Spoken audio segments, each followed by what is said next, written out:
Today's reading is from John 13, verses 1 through 17. Before the Passover celebration, Jesus knew that this hour had come to leave this world and return to his Father. He had loved his disciples during his ministry on earth, and now he loved them to the very end. It was time for supper, and the devil had already prompted Judas, son of Simon Iscariot, to betray Jesus. Jesus knew that the Father had given authority over everything, and that he had come from God and would return to God. So he got up from the table, took off his robe, wrapped a towel around his waist, and poured water into a basin. Then he began to wash the disciples' feet, drying them with the towel he had around him. When Jesus came to Simon Peter, Peter said to him, "Lord, are you going to wash my feet?" Jesus replied, "You don't understand now what I am doing, but someday you will." "No," Peter protested, "you will never ever wash my feet." Jesus replied, "Unless I wash you, you won't belong to me." Simon Peter exclaimed, "Then wash my hands and head as well, Lord, not just my feet." Jesus replied, "A person who has bathed all over does not need to wash except for the feet to be entirely clean. And you disciples are clean, but not all of you." For Jesus knew who would betray him. That is what he meant when he said, "Not all of you are clean." After washing their feet, he put on his robe again and sat down and asked, "Do you understand what I was doing? You call me teacher and Lord, and you are right, because that's what I am. And since I, your Lord and teacher, have washed your feet, you ought to wash each other's feet. I have given you an example to follow. Do as I have done to you. I tell you the truth, slaves are not greater than their master, nor is the messenger more important than the one who sends the message. Now that you know these things, God will bless you for doing them." Okay, good morning. If you are new here, this is your first time, this is a slightly different sermon series than is normal. It's become my habit, tradition every year about this time to kind of hit the pause button on normal sermons and normal sermon series to talk about the church, right? Not like the church in general, but our church in particular, to clarify for all of us what is important, right? Who we are, what it is that we're trying to do. And in this particular series this year, I'm focusing on how we do what we're trying to do. Like, what's our process? What are the programs, the practices, right? The things that as the church leadership, we're saying to you all, hey, just do these things. If you would just commit yourself to doing these things faithfully over time, you're going to more embody our mission personally, and we're going to better embody our mission corporately. So that's what we're talking about. So if you haven't been here, every week of this series, I'm giving you a value and then a practice. So there's one value that kind of supports our core focus, our core mission, and then there's a practice that we attach to that value. So value one is be with Jesus, right? We talk about ourselves as a learning institution. We are trying to learn Jesus' life or Jesus' way of life, and to learn his life, you got to learn it from him. So the church is not just about learning about Jesus, it's learning from him, right? You got to be with him. There's lots of things that you can do in your personal life to be with Jesus, and I hope you do. But corporately, the practice that we attach to that value is just be here. Just be here on Sunday, just like you are right now. If you made this a priority in your life, and you're here most Sundays, this is the place where Jesus says, hey, when two or more people get together in my name, I'm there with them. I'm there with them. You're here with me. Okay? So be with Jesus is value number one. Our Sunday morning gathering is practice number one. Value number two is become like Jesus. That's the whole point of being with him, is to become like him. We're trying to adopt his way in the world. Now, his disciples had it easier than we do. They got to live with him. So they were with him every minute of every day. So it was easier for them to kind of take his life and figure out how to appropriate it into their life. It's a little harder for us. We've got to be a little more intentional than that. So our practice, too, to become like Jesus is we call them formation groups. But these are just seasonal groups. We run them every quarter. They typically run 6 weeks. But these are spaces where you got to get outside of Sunday morning, get yourself into a small group space where you can have a conversation with other people that's more directed, it's more focused. Figuring out how to appropriate Jesus' life and teachings into your own life, right? You got to sit in a room where you go, oh, how do I need to reshape my life because he said that or he did that? Okay, that's what our formation group space is. So value one, be with Jesus, practice one Sunday morning. Value two, become like Jesus, practice two are our formation groups. Today we're going to talk about value three, which is do as Jesus did. That's the point, right? Let's be with Jesus so that we can become like him, so that when we leave this place, When we're not sitting in a formation group or we're not sitting in church on a Sunday morning, we're out there in the world, in our neighborhoods, in our workplaces, at our family gatherings, at school, at, the soccer game, and we are living the kind of life that Jesus lived. That was the whole point of a rabbi calling disciples, because the rabbi knew eventually I'm not going to be here. I'm going to be gone. You need to pick up my way of life so that when I'm gone, you can live that way of life, so that when people are with you, it's as if they're with me, because you're living the exact same way. So we want to be with Jesus that we might become like Jesus, so that we can go out and do what he did. Now, what did he do? Now, you can answer that question lots of different ways. If you're familiar with the stories about Jesus, his life was typically characterized by 3 activities: preaching, healing, and casting out evil. And those were the activities that he gave his disciples authority to do and then sent them out in the world to do. So one way to answer that question, what did Jesus do? Well, was he preached, he healed, and he cast evil out of the world. And every Christian person can do those things. We can all be about sharing Jesus with people. We can all help heal the world and bring healing to the world. We can all participate in helping cast evil out of the world. But all of those activities, because there's a million ways to do that stuff. What I'm going to suggest to you this morning is all of that, there's just expressions of one kind of way of being in the world. So if you are talking about Jesus, whether it's from a stage on a Sunday morning, or it's with a friend over a cup of coffee, or anywhere in between, all of that is just an expression of a more fundamental way of being in the world. If you're helping to heal the world, whether it's as a medical professional or just someone sitting with a friend, listening to them share their pain, and everything in between, those are just expressions of a more fundamental way of being in the world. If you are participating in casting evil out of the world, whether that's as a law enforcement professional or someone who's just saying to a group of people that you're a part of, hey, that's not something that we should be a part of, or everything in between, all of that is just an expression of a more fundamental way, Jesus' way in the world. What is that way? At the risk of oversimplifying, it's the way of service. There are a couple times in the Gospels where Jesus says, I came to do something. He said one time, I came to seek and to save the lost. One time he says, my personal favorite, I came eating and drinking. Another time he said, I came not to be served, but to serve. I came not to be served, but to serve. But you think about this.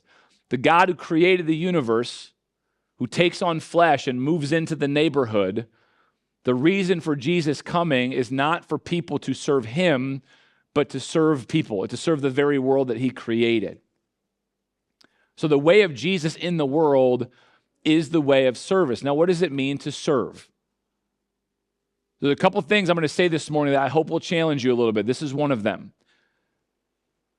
You and I'm guessing, when you think about serving, you think of it as an isolated activity, right, that you do on occasion, when asked, perhaps begrudgingly, in order to help another person who has some kind of need. So when we think about serving, we think it's an activity, it's a thing I do occasionally for someone who has a need, maybe because someone asked me to do it, or because there's a part of me that feels like I should. I want to feel good about myself, so I'm going to do the nice thing for the person who needs the nice thing. Okay, serving is not an occasional activity that is a nice thing for another person. It's much more than that. When Jesus says he came not to be served, but to serve, he modifies that phrase, as all rabbis did. This is a common rabbinic technique. He modifies it so you know what he means.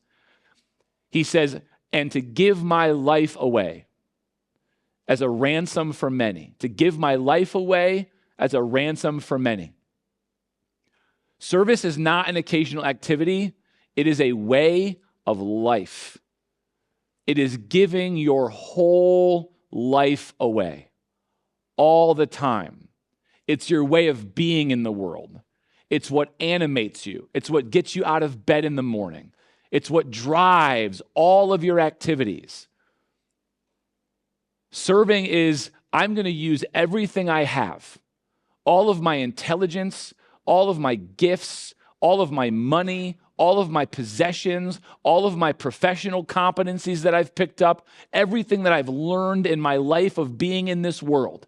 And I'm going to use all of it, all the time, as much as I can to serve other people. That becomes my way of life, why I'm here, what I am about, what I do, as opposed to using everything that I have to try and kind of, accumulate more things to myself, which typically results in viewing other people as objects that are either helping you or not helping you. Serving for Jesus is a way of life. I'm giving my whole life away. And he tells you the purpose. It's a ransom. We know what ransoms are. A ransom is something that is given to liberate another person, to set them free. Serving, if you want the churchy word, it's to bless people. But the word bless means to unburden, to lighten the load, make life easier. There are people, and there are Christian people, who make life harder for people. Just make life harder for everybody. And then there are people who just make it better. They just make it easier.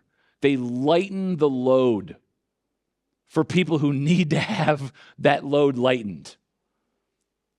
To serve another person is to unburden them. It's to take the things that weigh them down and to help them with that, to carry some of it. That's what Jesus did with his whole life. I'm using everything I got, all my time, all my talents, all my energy, all my resources, all my intelligence, all of it. And I'm focusing it on one way of being in this world. And it's not to get more stuff for myself. It's to give my life away to everybody else so that their lives are bettered, helped, unburdened.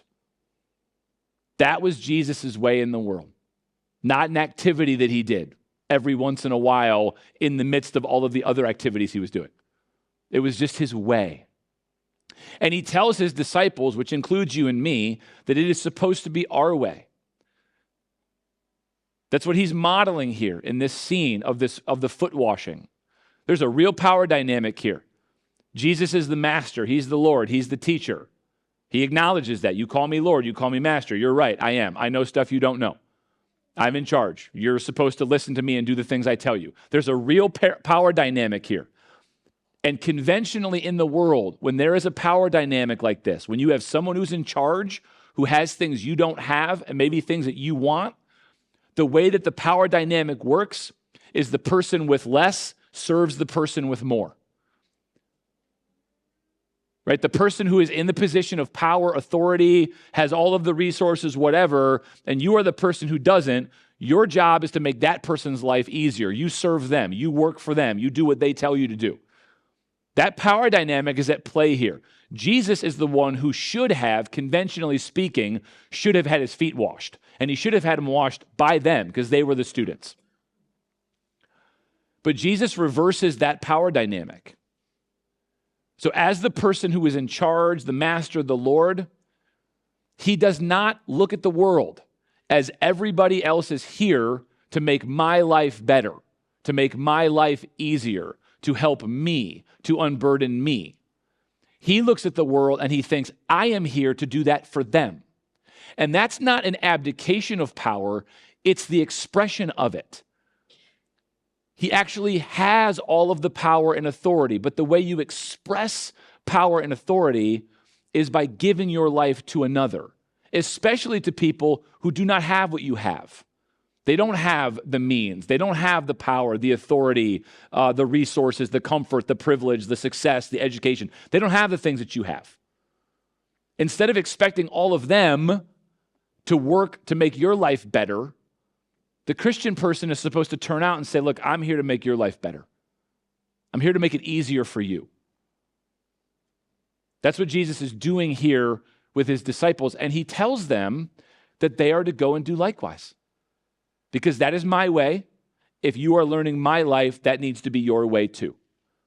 The Christian church cannot be the kind of place where we show up occasionally on a Sunday morning, we hear a message, and then we effectively use that message to inappropriately reinforce whatever our other agendas are in life.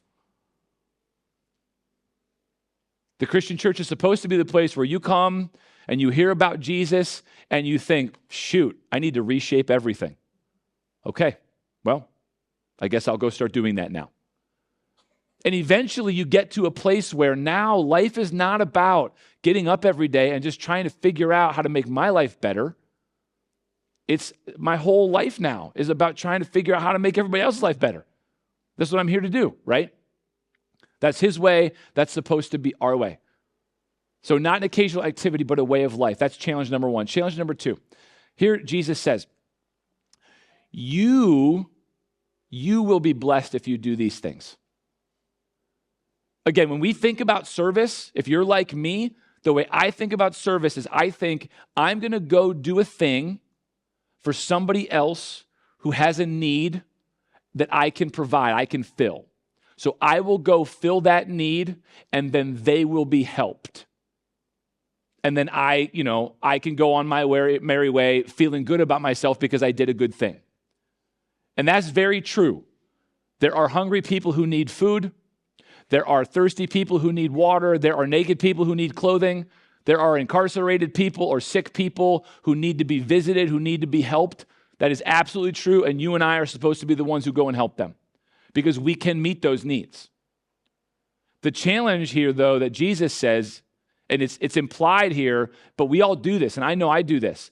You can serve other people who have a need, and you can fill those needs, and you can do it in a way that keeps that power dynamic very much in place, rather than it being undermined.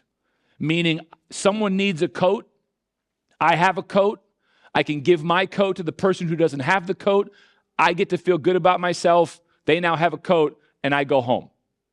And all the while, I can think to myself, well, thank God I was around with an extra coat to give that person who needed a coat. And at no point, and this is how I'm going to say it because it's rhetorically direct and I think it's provocative. Yes, they need the coat. They do need a coat. You need to give it to them. As much as they need the coat, you need to give it to them. It's good for them to have a coat. It's good for you to give it away. As much as they need to be blessed and helped in one way, you need to be blessed and helped in another way. And that's what Jesus is saying here. When you go do these things for people who have very real needs, it doesn't just help them. It's not just for them. It is for you. As you bless them, you are the one being blessed. Meaning you're being unburdened. Unburdened of what? Well, the same thing that for those of you who are married, you started to get a little unburdened when you got married. And for those of you that have kids, you got a little more unburdened when you started having kids. It's your self-absorption. Right? Anybody who's gotten married, if you're being honest, you got a little ways into it, and you're like, shoot, I am super selfish. Like, I didn't know that. I mean, my parents tried to tell me for 20 years when I was living in their house, but I didn't listen. And now I'm married and I have to face it every day. And so then you're married for a little while and you're like, okay, I think I'm getting a handle on this selfishness thing. Maybe I'm not selfish anymore. And then you have a kid and you're like, oh my gosh, I'm so selfish. I had no idea. There's that part of you that you are like, wow, love really grows and I'm able to give myself more. And that's really cool. And then there are also those dark moments where and I kind of don't want to. I kind of wish that you would go away because there are things that I would like to do and you're not a part of that plan. I mean, you laughing, I hope means this isn't a confessional for me. You actually have felt this way. I'm not just a uniquely bad person. One of the ways that serving other people, again, it's so easy for us to think they need help. I can help them. I'll be the good person and I'll go help them. And you should, because they do need help. That's really important. But it's also to recognize I need help. I need to go do that because I need to be blessed. I need to be unburdened. I need to get outside of myself. And this huge agenda that I have for my life that Jesus mostly doesn't care at all about. And if he were to sit down and have a private conversation, he would say, hey, I know these things are important to you, and you're important to me, but those things aren't important. You know it is important that you give your whole life away to the world. That's what's important. And you're not doing that at all. So we should talk about that. Part of the way is that it unburdens you of your own self-absorption. It gets you outside of yourself and helps you to recognize, wow, again, I think the reason that we treat service as an isolated activity is because that's easier. But sometimes we need to do service as an isolated activity as a way of learning. Like every single time you put yourself in a space where you are giving your time and energy in life to make another human being's life better, you have to then reciprocally face that ugliness in you that's like, for most of us, serving is like taxes. It's like we're willing to do it, probably begrudgingly. We don't really want to, and really not any more than we absolutely have to. Rather than no, this is what it means to be human in the world. This is the only reason I'm here. That's all this is about. So that's one way that you're blessed. Another way that you're blessed by doing it, right? When Jesus told his disciples to go feed the hungry and clothe the naked and give drink to the thirsty and visit the imprisoned, he said, when you do those kinds of things, specific things for specific kinds of people, you're not doing them for me in some kind of detached religious sense. Hey, I'm the good religious person. I go do the servy thing. That makes me feel good, and I can say that I did it for God. No, he says what you do for those people, you do to me. That is me. You understand? He's in the person. You are here this morning. On some level, I have to believe that there's a part of you that wants to experience God on some level. You might not use that language, but you're obviously interested in religion in some way because you're here. Most of us would love to experience God in our lives. And because we live in a kind of highly individualized culture, many of us probably think, I will experience God in personal, private moments. I will have a prayer time. I will read my Bible. I will go for a long walk in the forest by myself. Right? And all those things are wonderful. Do those things. And God can and will meet you in those places. But Jesus told people, I will absolutely meet you in corporate places. You don't even have to doubt it. You want to meet God? I'll tell you how. Get together with 2 or 3 other people in my name. I'll be there. I will show up. You're having a party? I'll come. The other place you'll meet me is when you serve people, because I am them. I will be there. I would tell you as your pastor, trade 20 hours of private Bible reading for 1 hour of giving your life away to other people. It'll be better for you. You'll meet God in it more. Your life will be more transformed in 1 hour of giving your life away to other people who need it than in 20 hours of private piety devotional practices. I hope you read your Bible for 20 hours. I think it's great. What I'm telling you is if you're interested in experiencing God and growing up in your faith, Jesus would say, go give your life away to other people, because that's where I am. I'm in the people. I'm with them. So service is not a thing that you do on occasion for people who have a need. It is a way of life. We are supposed to be people who, this is why we get out of bed in the morning. And I want you to really think about that for a minute, because you guys, I know some of you, you're list makers. Like, your reason for getting out of bed in the morning is like, you got a list of things that you got to get done. And that list might be perfectly wonderful.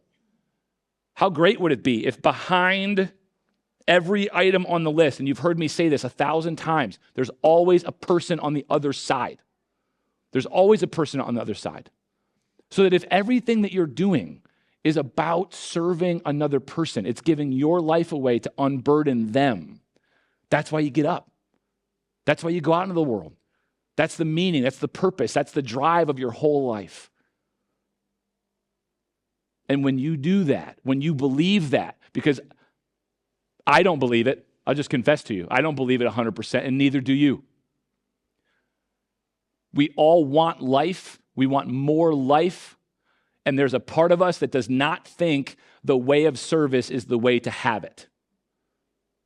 We're all still in that place where something in us says, well, yeah, I mean, yes, yes, I should do some good things to help some people, but,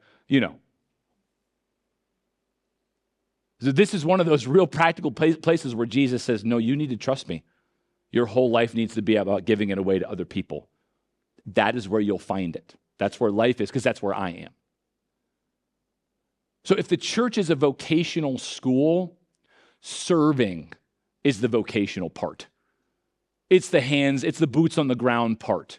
It's the part where you get out of the classroom. I shouldn't say that. All of life is a classroom. But you get out of Sunday morning, you get out of the formation group space, and you go out into the real world, into your neighborhoods and your workplaces and the soccer team and wherever you go. And you think, this is the place where I give my life away to other people as a training ground, as a way for me to be blessed, for me to have to work through things in my life so that I continue to learn love. So the church is here to help you with that. Right? The primary job of a leader like me is not just to clarify what's important, but it's to structure our shared life in a way where everything that we're doing or we're asking people to do, it's all pulling in the same direction. So we have structural ways for you to serve. Because again, some of you, you're like, the way of service, man, you got that thing licked. It's all you do. You're out in the world and you're just like, you're serving everybody and that's just how you live your life. But most of us are not that way. So we need spaces where we can kind of plug in and learn the muscle memory of service. So the church structures this in a couple ways. The first is, we just call it serve the church. Serve the church. Right? If the purpose of the church is to serve the world, if that's why it's here, is for the sake of the world, just like Jesus was, then everybody in the church has to serve the church so the church can serve the world. So the church has the equipment that it needs, not just material, but all of us can go out and do the things that God calls us to do. I've said this many times, like I do not want this church to be a typical 80-20 church where 20% of the people do 80% of the work and 80% of the people show up and may not even thank them. Like let's be a church where it's 100% of people do 100% of the work. That every single person in this church is saying, I will give my life away to my brothers and sisters in some way. And it'll look different for everybody. For some of you, that might look like I will give up a service once a month. I won't be in church once a month so that I can be teaching kids or greeting at the door or doing something else that needs to happen on a Sunday morning. For some of you, it might not be Sunday morning related at all. It might be something else. It might be working on some kind of a project team. It might be making meals for people who are in need. It might be helping with the grounds or I don't know. There's lots of ways to do this. But one activity is to just say, I will serve the church. Nobody ought to be exempt from that. We all should be like, you know what? These are my brothers and sisters. This is my place. I want this place to serve the world. I need to serve them. They're serving me. I'm going to serve them. So if you're not currently serving the church in some way, I'm going to gently challenge you to change that.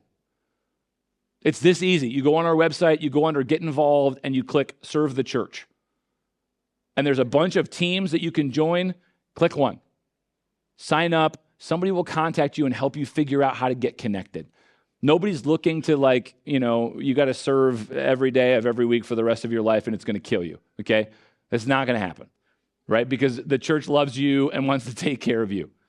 Wants to find a space where you can use your gifts and talents to love and serve other people. So one thing you can do is serve the church. Here's the other side of this, and this is what I want to roll out this morning, is I want to talk about serving the world directly. So not just serving the church, but you actually going out into the world and serving the world as a member of the church. And here's how I want to talk about doing this. We have some people in our church who are already doing this, and I just want to expand this model, okay? I just want to expand this model.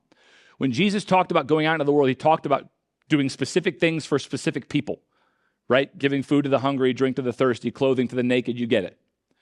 Find the people in your community who are the most vulnerable. Find the people in your community who are the most vulnerable and go be with them. Know them, love them, find the things that they need, and be the conduit to serve those needs. We have some people in our church who are already doing that with certain populations of vulnerable people. I just want to take what they're doing, and I want to expand the model to more vulnerable people groups. So we have a group of people who are serving people experiencing homelessness. That's a pretty vulnerable population. They partner with an outside organization, Cherry Street Mission Ministries. Once a month, they go down to Cherry Street, they serve meals, they build relationships with the residents there. We have a group of people who are focused on caring for people who are in long-term care facilities. They partner with Story Point Assisted Living Facility right down the street, and once a month, they go down there and they just spend time with residents, building relationships, getting to know them, serving and helping them in whatever way they can. We have a group of people in our church who are focused on serving people who have material need. Maybe they need food, maybe they need clothing, maybe they need hygiene products, maybe they need help with something in their home. They partner with an organization called Neighborhood Bridges, and they crowdsource ways to get those needs met, and then they go and deliver those needs to the people who need them. Those are just 3 examples. I want to take the same model and expand it out to other vulnerable people groups. So I want you to think about people who are experiencing mental illness. I want you to think about people who have severe developmental disabilities. I want you to think about people who are in the foster or adoption system, both kids and families. Think about people who are incarcerated. Think about people who are non-U.S. citizens but living in our country. I want you to think about people who have served in the military. Think about groups of people in our community. They might live in our neighborhoods that are vulnerable. What would it look like if 2 or 5 or 10 or 20 years from now, we'd identified 15, 20, 30, 40 different people groups, and everybody in our church is a part of a team going out to try and love and serve those people in some specific way? So that when someone heard about our church or thought about our church or came and learned about our church, we're the kind of church that puts its money where its mouth is. We don't just say that we're learning love because we come to church and Mike, talks about a God who's love. We actually put our boots on the ground and we go out into the world and we do as Jesus did. We give our lives away to people. We bless them, and in that way, we're blessed. So here's the invitation this morning. When service is over, in a couple minutes, you're going to walk out these doors, and in our welcome area, right under this first big screen television, there's 2 tables, 6-foot tables. And on those tables, in very 1980s fashion, we've put out paper sign-up forms, okay? And each one of those sign-up forms is focused on one of these vulnerable people groups. If you're sitting in the room right now and you're going, I've always had a heart for foster kids or kids in the adoption system, then go out and write your name on that form. You're not committing to any action. If the form is out there, it's because someone in the church has volunteered to kind of lead that conversation. I want to be really clear. For most of these groups, there's no current team, there is no partnership with any organization, and there is no plan. This is a vision. It's to say these are things that we want to do. We need people who want to do them, who are willing to sit in rooms and go, you know what, I've always had a heart for kids in the foster system.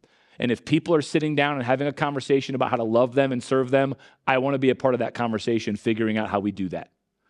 I've always had a heart for people with developmental disabilities. If someone's sitting in a room having a conversation about how to love and care for those people, I want to be in on that conversation. You're not committing to any action because we don't have any yet. You're just committed to being a part of a church group that's having a conversation about, hey, if we wanted to serve these people, how would we do it? So I'm gonna challenge you, invite you to sign up, be a part of one of those conversations. If you're like, okay, I need to think about this a little bit, that's fine. In a much more 2025 fashion, there are also QR codes on that same table. Snap it with your phone, take it home with you, and think about it. You can sign up digitally. Again, I want to make it really clear. You are not committing yourself to any action. You're not signing up for like every Tuesday night, you got to go do a thing. You might decide as part of that team that that's what you want to get to. You're just saying, look, I care about people who have mental illness, and I want to sit in a room and I want to talk about how to love them well. And I have experiences that I can bring to that conversation, and I'd love to shape that initiative. If we are a vocational school and we care about learning love and adopting the life of Jesus. That cannot be lip service. That cannot be well-to-do, comfortable suburban people who come to church on occasion, and then that's about it. We have to be the people who are actually going out. In fact, the Apostle Paul said one time, you want to make an impression on the world? Live such good lives among people that even if they wanted to say something bad about you, they would look at the way you live and they would have nothing to say. Because while they're off running and chasing after all of the things that the world wants you to run and chase after, you're figuring out how to go care for someone who has a need. And someone has to go, you know what? Hey, they're better than I am. Say what you want. But they're the ones out actually loving people, and I'm not. That's what the church is supposed to be known for. It's what I want our church to be known for. I hope you're with me on that. We're going to finish our service this morning by taking communion together. If you are new here, if this is your first time with us, I want you to know everyone's welcome to come to the table and be a part of communion. If you are sitting in this room this morning and you're thinking, I want to follow Jesus. I am not sure what that looks like. I don't know what I'm signing up for, but I want to follow Jesus. Then come to the table and be a part of the church. Every week when we take the bread that represents Jesus' broken body and the juice that represents his shed blood, we are reminding ourselves every week, our God is a God of unfailing love and faithfulness, a God who gives his life for the sake of the world, to serve the world. And when we take these elements, it's our tangible way of saying, that's what we want our lives to be too. We want to give our lives away for the sake of the world, just like he did. If you want to be more like that in the world, then come be a part of the church. Come to the table. In just a minute, I'll invite you to stand with me if you're able. If you've not done this before, we start dismissing in the back row, so you can just self-dismiss. Come down the center aisle here. We'll have communion distributors on both sides of our stage. They will offer you a prepackaged communion cup. They'll say the body and blood of Christ. I just invite you to say amen. You can take one of those cups, and just so you know, there are gluten-free options there if you need that.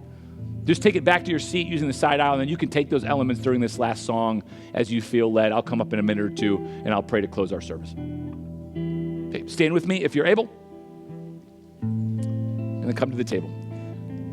God, we thank you for your unfailing love and faithfulness, that you are a God who is love, that you have showed us the better way, that you have given your life away for the sake of the world that you so love, and you have promised us that life is down that same road, that if we will give our lives away for the sake of the world, for the sake of others, that we will be blessed in turn, that we will experience you in them, and that we will grow in love and life. I pray that we accept that promise. We take you at your word this morning, and we find ways to give our lives away for the sake of the world. We love you. Work in us and through us. In Jesus' name we pray. Amen.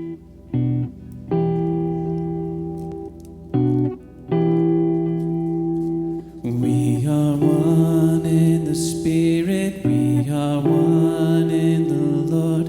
We are one in the Spirit, we are one in the Lord. And we pray that all unity may one day be restored. And they'll know we are Christians by our love, yes, they'll know we are Christians by our love.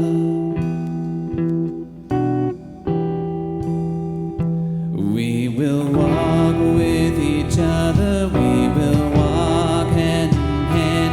We will walk with each other, we will walk hand in hand, and together